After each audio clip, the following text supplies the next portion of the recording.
Order केलं होतं ते आहे मल्टी स्टोरेज. आपल्या फ्रीजमध्ये खूप अडचणी असतात, जसं काय कोथिंबीर, लसूण, हिरवी मिरची, कढीपत्ता, ह्या अडचणी आपण दूर करणार आहोत.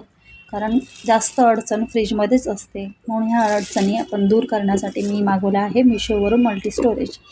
हे कंटेनर आहे, हे साफ करून आपण ह्यामध्ये तुम्ही कोथिंबीर, लसूण, हिरवी मिरची, कढीपत्ता, आलं वगैरे हे असं काही ठेवू शकता किंवा अख्खा खडा मसालासुद्धा ठेवू शकता.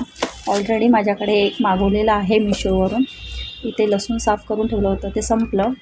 खूप सुंदर आहे स्टोरेज आणि फ्रीजमध्ये अडचणसुद्धा होत नाही, जागासुद्धा मोकळी होते. तुम्हीसुद्धा मागवा, खरंच खूप सुंदर असं प्रोडक्ट आहे. असे कंटेनर आहेत, वॉशेबल आहेत. खरंच खूप सुंदर आणि छान असं प्रोडक्ट आहे. नक्की तुम्ही ही ट्राय करा, मल्टी स्टोरेज कंटेनर.